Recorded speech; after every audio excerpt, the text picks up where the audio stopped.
Let's talk a minute about salt and sodium.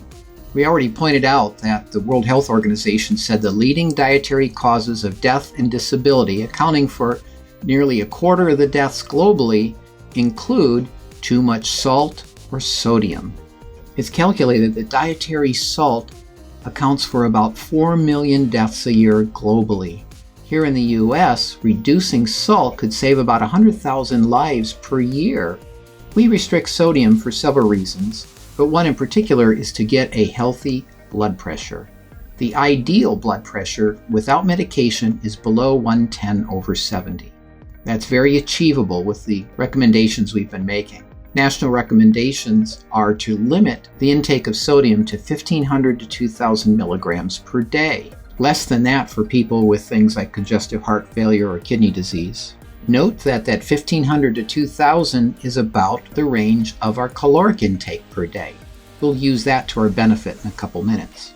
But what if your blood pressure is normal? Do you still need to limit your sodium? Well, when you eat sodium or salt, it causes some stiffness in your arteries, even if your blood pressure is normal.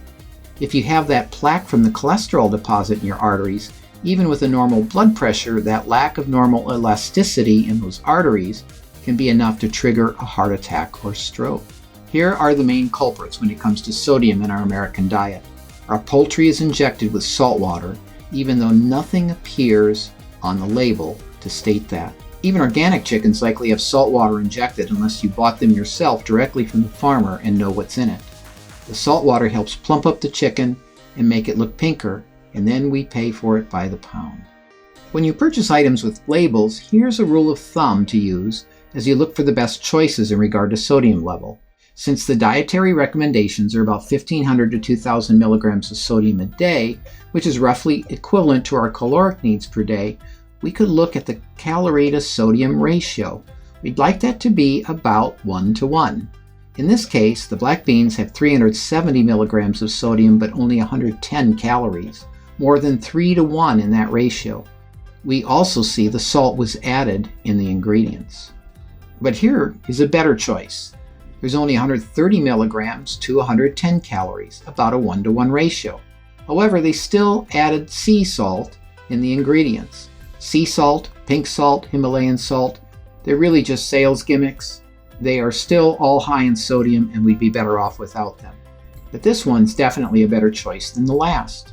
Ideally, look for no sodium added to the products when possible.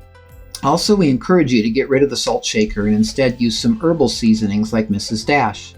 In the grocery stores, usually right next to Mrs. Dash, you can find the off-brand, much less expensive with the same ingredients. If you really miss that salty taste, unless you have a condition like kidney failure and need to restrict potassium, you could try a potassium chloride salt substitute like no salt or new salt. Clear this with your medical provider first if you're taking any medication or have any specific health conditions. Are you ready for health?